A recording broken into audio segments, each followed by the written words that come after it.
למד כל הירושלמי. איפה הבחור? הוא היה לפני החתונה של הרב. הוא עושה סיום על כל ירושלמי, הוא רוצה ברוך שלא הצלחה. לפני החתונה.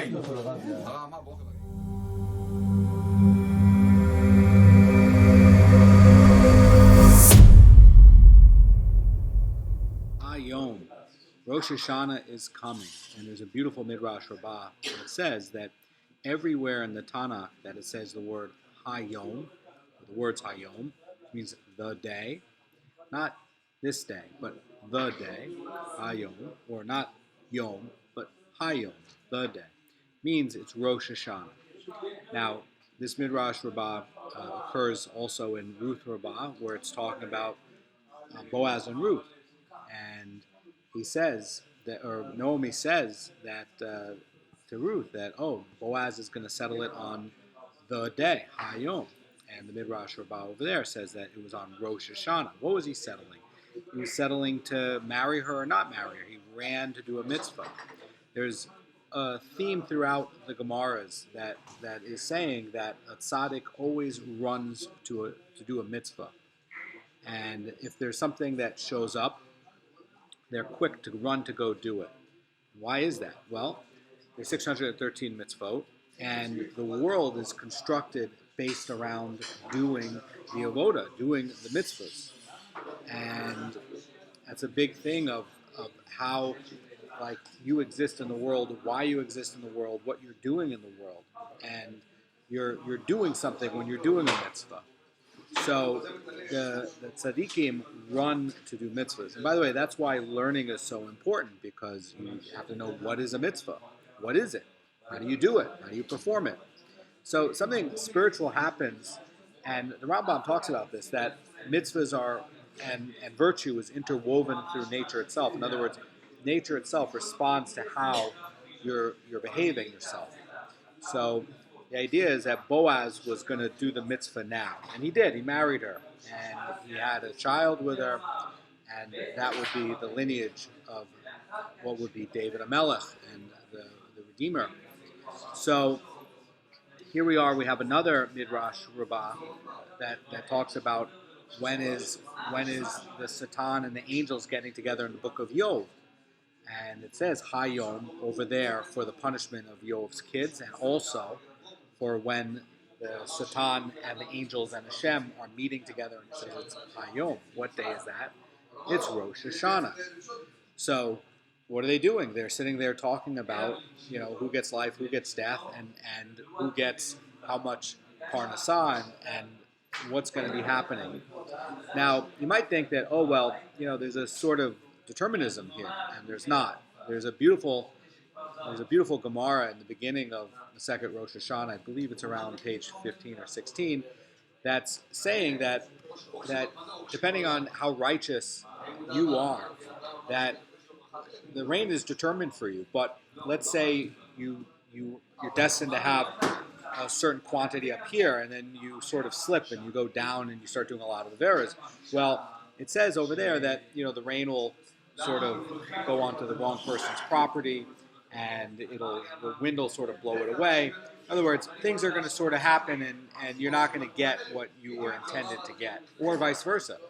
Like maybe you were down here, you made tshuva, and that was determined down here, but certain things are going to arrange in a way that's looks fortuitous, and you're going to, maybe the wind from somebody else is going to blow onto you, and you're going to get that rain and things like that. Rain, by the way, it's allegorical, right? It could just be anything. It could be your stock market gains, right? But the point is that Hashem is determining it based on how you are now. Now, if you go up in level, you're going to get reward for that. Why? Again, virtue is interwoven with how the nature and the world is constructed. That's Rambam's Chiddush about how nature and mitzvot work.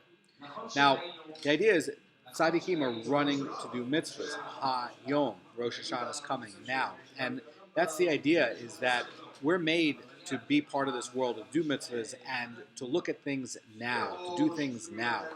There's another Midrash Rabbah that talks about that on most of the pages where Amalek shows up, that somewhere on the page is written Mahar, which is tomorrow. And you have this tug and pull between today and tomorrow. Hayom, the day, and tomorrow. Making up your mind, doing a mitzvah now, and tomorrow. Oh, tomorrow, tomorrow. And really, this is an idea because everywhere there's doubt, everywhere there's a suffix on the relationship between the Jewish people and performance of mitzvahs, Amalek shows up. That's why the first time they show up, they're in a place called Rephidim. Rephidim is a word combination dealing with suffix and doubt. And that's the idea, right? In other words, the forces of doubt and of tomorrow and procrastination, that's the forces that hold the Jewish people back. And that's when Amalek and other negative forces come into the world and into your life. And that's like what the Satan is using.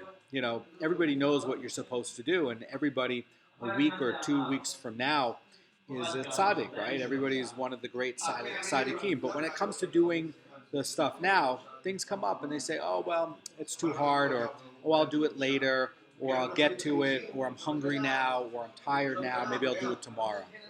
And that's the great contrast that is here in the Tanakh and the Torah. It's encouraging you, and Chazal is encouraging you to be a tzaddik and to run and do mitzvahs now. Don't procrastinate. Don't go do things tomorrow. Now, that's one of the great forces that Satan uses to trick us, right? It says, oh, tomorrow. And, you say, well, I'm going to sit down, I'm going to start to learn this, or I'm going to start to speak less Loshen Hara. And all of a sudden you say, I'm going to learn about it tomorrow. I'm going to get to it tomorrow. Or a phone call comes up. No, I can't learn this now. I got to take this phone call, right? So the idea is to start thinking about procrastination. Now, the world is made with mahar and hayom today.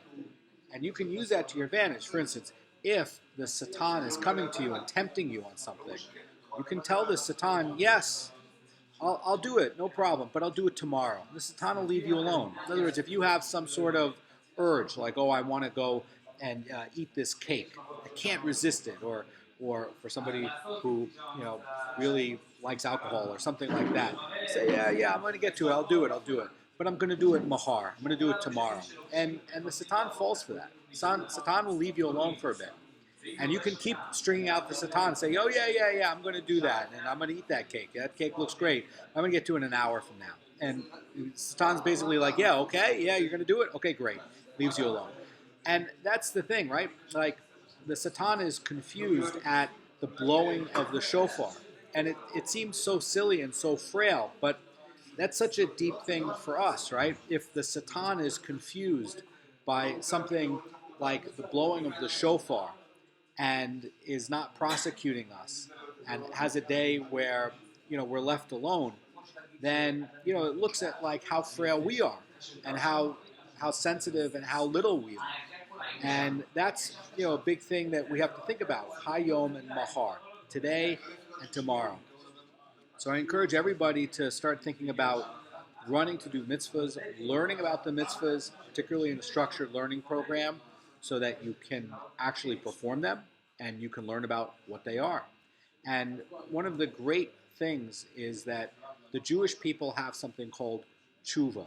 And if you do it with love, and you're sitting there and you're trying to connect with Hashem on Hayom, on Rosh Hashana, and you're trying to do it with love for the mitzvahs, love for how Hashem arranged the universe where virtue is put in here for the Jewish people, and you have a connection, a personal connection with Hashem here in this world, and Hashem is integrating your life together with the creation and the mitzvahs and responding to you based on that, and you have love in your heart from that. That is the highest form of tshuva, and it is the highest form of just praying to Hashem on Rosh Hashana. A lot of people make the mistake of praying for all the needs that they want, and there's a Gemara that refers to it like a dog barking outside of the king's house. The highest thing is recognizing Hashem's kingship and to try to be in love with Hashem, just like a father and a son who needs his father. And I encourage everybody today to look at Hayom and Mahar and to make tshuva with love. Have a great day.